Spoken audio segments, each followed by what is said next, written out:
नमस्कार, आप देख रहे हैं SKL न्यूज और मैं हूं आपके साथ महिमा जय। सोनिया गांधी ने पिछले साल जुलाई में प्रधानमंत्री मोदी को पत्र लिखा कि नीट मेडिकल परीक्षा में ओबीसी आरक्षण दिया जाए।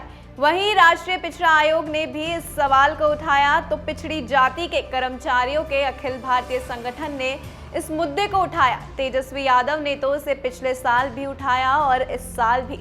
डीएमके ने तो बाकायदा मद्रास हाई कोर्ट में केस कर दिया कि राज्य भी ओबीसी का हक नहीं दे रहे हैं। लेकिन इसके बाद भी मोदी सरकार को अपने ड्रामे पर इतना भरोसा है कि उसकी मिसाल देखिए।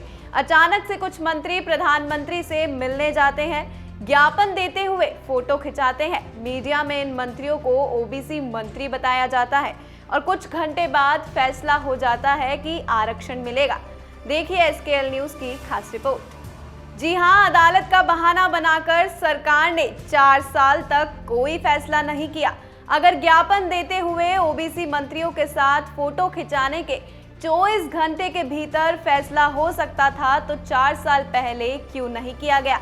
सवाल बड़ा है क्योंकि ओबीसी कोटे की 16,000 मेडिकल सीटों का चले जाना किसी अपराध से कम नहीं है। ओबीसी समाज के इतने डॉक्टरों का हक मारकर मोदी सरकार खुद को ओबीसी हितैषी बताती है। उसे पता है कि गोदी मीडिया के सहारे और अपने प्रचार तंत्र के सहारे गांव-गांव में प्रचार करेगी कि ओबीसी को आरक्षण का हक दिलाया है और ये बात पहुंच ही नहीं पाएगी कि 16,000 ओबीसी नौजवानों का हक मारने के बाद मिला हुआ आरक्षण बहाल करने का नाटक किया है। ईडब्ल्यूएस के साथ भी यही हुआ है। उन्हें भी 2019-20 की परीक्षाओं में वंचित रखा गया है। पिछले कुछ सालों से स्वर्णों को बरगलाया गया कि आरक्षण खत्म होगा, जबकि ये कभी हो नहीं सकता है। 2015 का बिहार विधानसभा चुनाव याद कीजिए। भीतर खाने से आरक्षण विरोधी बातों को हवा दिया जा रहा था। राबड़ी देवी ने संघ को खुलकर इसके पक्ष में बोलने के लिए मजबूर कर दिया था। हालांकि प्रधानमंत्री नरेंद्र मोदी हर मोर्चे पर फेल हो चुके हैं। अब उनके पास सत्ता में बने रहने का यही मंत्र है, ओबीसी की राजनीति का मंत्र। 2014 के बाद से ओबीसी नेताओं के खिलाफ कितनी नफरत फैलाई गई कि ये सब जातिवाद है, परिवारवादी है। लेकिन अब बताया जा रहा है कि नरेंद्र मोदी की सरकार में कितने ओबीसी मंत्री हैं। जी हां, 2006 से केंद्रीय सरकार के शैक्षिक संस्थानों में अन्य पिछड़े वर्गों के लिए आरक्षण शुरू हुआ, तो वहीं 10 अप्रैल 2008 को भारत के सर्वोच्च न्यायालय ने सरकारी धन से पोषित संस्थानों में 27% ओबीसी कोटा शुरू करने के लिए सरकारी कदम को सही ठहराया। इसके अलावा न्यायालय ने स्पष्ट किया कि क्रीमी लेयर को आरक्षण नीति के दायरे से बाहर रखा जाना चाहिए।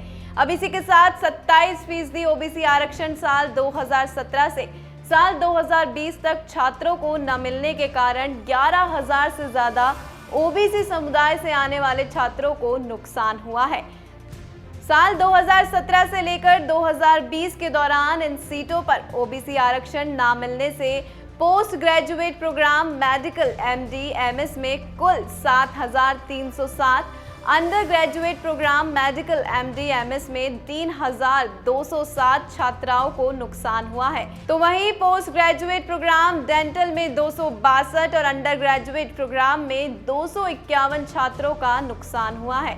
वहीं नरेंद्र मोदी ने 2014 में राष्ट्रीय राजनीति में की यात्रा ओबीसी नेता के रूप में की थी। थोड़ा और पढ़े तो पता चलेगा कि इसके कुछ समय पहले गुजरात में उनकी जाति को ओबीसी में शामिल किया गया था या नहीं। मायावती ने एक बार इस पर टिप्पणी की थी, सबका साथ सबका विकास करने वाली सरकार के समर्थन में होर्डिंग्स लग रही है कि कितने ओबीसी मंत्री बने। सभी समाज के लोगों को ये बात समझनी चाहिए कि आरक्षण के कारण अवसर खत्म नहीं होते हैं। अवसर खत्म होते हैं दूसरी नीतियों के कारण। 4 पूंजीपतियों की पूंजी बढ़ती रहे, इसके लिए आर्थिक नीतियों का जाल बिछाने के कारण अवसर समाप्त होते हैं। लोग ये समझ नहीं पाते हैं कि उनकी नौकरी में रुकावट आरक्षण नहीं है, अवसर की कमी है। सरकार की मूर्खतापूर्ण हरकतों के कारण अवसर समाप्त हो चुके हैं। प्राइवेट हो या सरकारी क्षेत्र में यह आरक्षण के कारण नहीं हुआ है। क्योंकि आप आर्थिक जगत के मुश्किल खेल को नहीं समझ पाते तो फिर से आरक्षण पर पहुंच जाते हैं कि इसकी वजह से नौकरी नहीं मिल रही है। जबकि जिन्हें आरक्षण मिला है उन्हें भी नौकरी नहीं मिली है। अब आते हैं ओबीसी पर। केवल केंद्र सरकार के संस्थानों में शिक्षकों के खाली पदों को जोड़ ले तो पता चलेगा कि ओबीसी अनुसूचित जाति और जनजाति के 40 से 60% तक पद खाली है। मोदी सरकार 7 साल से भर नहीं पाई है तो ओबीसी को भी वाजिब हक नहीं मिल रहा है।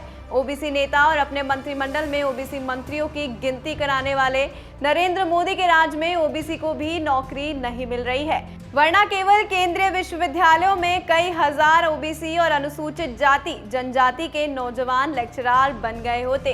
कितना बड़ा सामाजिक बदलाव होता। इन पदों पर बहालियां होती है तो जनरल के नौजवान को भी लाभ मिलता।